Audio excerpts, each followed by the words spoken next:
Hello everyone and welcome to another race day preview. We are previewing the racing at Flemington on Saturday, highlighted by the listed straight 6, where there is a $5 favourite, so it's an open field. There's open fields for the whole day really, but race 1 is what we're going to get stuck into right now. It is a benchmark 84 over the 2500 metres. I've gone with STARCASTER. It pulled up with a slow recovery in its last start at handicap level behind More Than Exceed, and before that it beat SHEPARD, who's my second pick, by 2 lengths, and it'll be fitter for that run last start when it pulled up with a slow recovery, so forgive that run.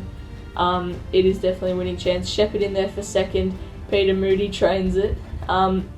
It'll definitely go close, just the gate is a bit sticky. Sin to Win hasn't won for a while. Good Idea, who ran well behind Hackey, in there for 4th. Race 2, a 2-year-old set weights plus penalties over the 1400 metres. Quay is my tip.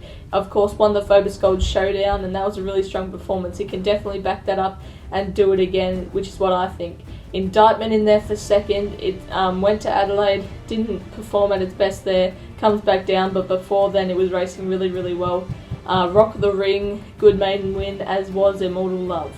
Now race 3 is a benchmark 78 over the 1400 metres, still not 100% sure.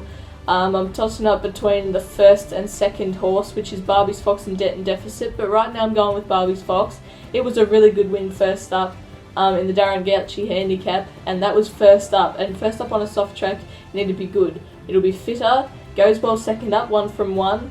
And if Lewis German can do the same thing again, it'll be winning. Debt and Deficit, of course, won last week, and of course it is a really good horse. Wild Vixen goes forward, just gate 7, not sure. Don't tell the boss. Just don't tell the boss. That actually has a good winning chance. Follow that one. Race 4, a benchmark 78 over the 1100 metres. I've gone with the short price favourite Alpha Oro. Jumps from a really good gate down the straight, the wider the better.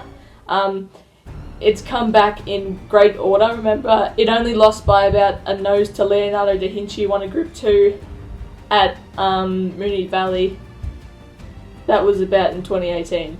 Alpha Oro definitely has a winning chance. Ruben Blur, it is going so well down the straight. First up to second up takes enormous improvement. Don't be surprised if that wins. The step back to 1100, I'm not sure what's happening there. I think it's better at 1200, 1400. But that's just me talking. Sagara, it was a good win at Sandown, and I'm telling you, never runs a bad race. Now race 5, a 3-year-old handicap over the 2000 metres. This horse is over the odds, but it's the favourite. Gamekeeper. It won the Adelaide Guineas by 3 lengths, and the track bias didn't really suit it. This is a really good race for Gamekeeper to win. Damien Oliver goes on, it should be winning. Turadin in there for second. It can run a really good race. Flanders Rain comes from the back. Independent Road in there for 4th, but I don't think it has much of a winning chance. Race 6 is the feature, the listed straight 6 over the 1200 metres. I've gone with the favourite MILWAUKEE. I think contested in this race last year and ran a placing, I think, but it's proven down the straight. It was good last time down the straight, and it should be winning this race. Haunted in there for second. I would have had it on top if it had drawn a gate. It draws gate 3 though. But Damien Oliver does go on, so that's a winning chance. Malibu Style's about to rack up the $1 million. That he will do it in fine style this weekend.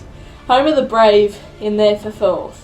For race 7, a benchmark 84 over the 1800 metres. Confident in this one too. Aussie Nugget was really good behind Shot of Irish last start, flashing home down the outside. That was the only run on a wet track that he's basically shown that he can do something on a wet track. Arctic Shock, he or she, I don't know. It's got a really good chance as well. Of course, it was a good run last start. Grinzinger Star, I'm not sure about him. He may run a good race if he wants to, and Plumpo.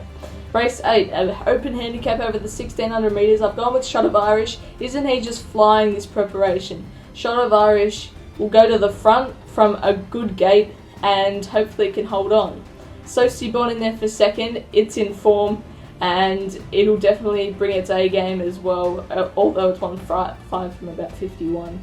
Blaze 4th at $26. each way chance. I reckon it's good each way chance. And Django Freeman. We don't really know how good it is, but Craig Williams going on is always a good sign. So that one is in there for 4th. And race 9, it is actually a really, really good race. I've gone the Astrologist. It stormed home behind High Stranger in its first up effort. It was a great run. And that was first up on the wet. Definitely fitter. Draws a good gate down the straight, an outside gate. Dwayne Dunn stays on. It is going to win. And I don't know why. It is $4.80. Can't Be Done will run a good race first up. It always does. Rocker Basharana coming back down from Adelaide is always a chance. Of course, it ran in the Caulfield Guineas. An absolute flirt. Who just doesn't really win often. My best bet on the card, that's hard. Probably Gamekeeper and the Astrologist, but mostly Gamekeeper. Gamekeeper is my best of the day with my best value. I also want to say Gamekeeper. Blaze 4th. Yeah, sure, Blaze 4th, $26. Anyway, guys, thank you so much for watching. Don't forget to like and subscribe if you haven't already. Hopefully, you pick a couple of winners too. Have a good day.